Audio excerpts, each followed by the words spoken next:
د صلات تسبیح د مونځ طریقه څه ده او صلات تسبیح کوم برکت دي، فضیلت څه دی، فواید څه دي، او پکار ده چې انسان په رمضان المبارک کې خامخا د صلات تسبیح د مونځ اهتمام وکړي. او نبی علیه صلات وسلام فرمایي وایي صلات تسبیح مونږ په هفته کې یو پیره هغه لازمي کول، که په هفته کې نشي کولی په میاشت کې یو پیره کول، که په میاشت کې نشي کولی په کال کې یو پیره کول، که په کال کې نشي کولی په ټول عمر کې په ټوله زندګۍ کې یو پیره خامخا وکړه. د دې ډېر برکت دی، الله جل شانه پې تمام ګناهونه معاف کوي. او اوس د دې طریقه څنګه ده، دا صلات تسبیح دا مونځ دا به مونږ کوو څنګه، نو د دې ډېره اسانه طریقه ده. صلات تسبیح مونځ چې کله شروع کوي دا 4 رکعاته صلات تسبیح مونځ کوم، الله اکبر نیت ته وتړو چې کله دې ثنا سبحانك اللهم وبحمدك وتبارك اسمك وتعالى لا جدك ولا اله غیرك، کله دې ځینه بعد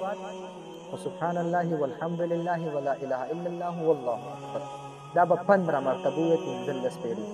بیا بس سوره فاتحه شروع کی، سورت په شروع کی، د هغې نه بعد به بیا 10 پیړۍ سبحان الله والحمد لله ولا اله الا الله والله اکبر دا به ووایي. بیا به رکوع ته ښکته شئ، کله چې سبحان ربي العظیم سبحان ربي العظیم سبحان ربي العظیم دا ووایئ، د هغې نه بعد چې کله نو بیا به تاسو سبحان الله والحمد لله ولا اله الا الله والله اکبر 10 پیرې به ووایئ. بیا چې کله سمیع الله لمن حمده ربنا لك الحمد دغه ځای کې ودرېږئ،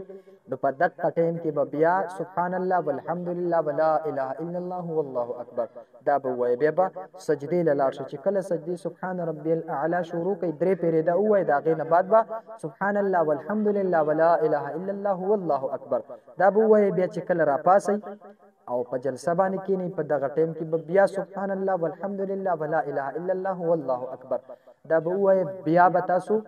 دویمې سجدې ته ښکته شئ، کله چې دویمې سجدې ته ښکته شئ بیا به تاسو 3 پیرې سبحان ربي الاعلى سبحان ربي الاعلى سبحان ربي الاعلى د هغې نه بعد سبحان الله والحمد لله ولا اله الا الله والله اکبر دا به تاسو 10 پیرې ووایئ. بیا به دویم رکعت ته پاسئ، دغه شان چې کله تاسو شروع کوئ اول رکعت نه، نو په اولني رکعت کې د سورې فاتحې او د سورت نه مخکې به 15 پیرې سبحان الله والحمد لله ولا اله الا الله والله اکبر دا په هر یو رکعت کې اول ځل چې کله تاسو ودرېږئ په دغه ټیم کې به تاسو دغه وایئ. ورپسې به بیا دغه شان نازئ 10 پیرې، صرف په اوله پیره پکې 15 پیره ده د سورت نه سورې فاتحې نه مخکې.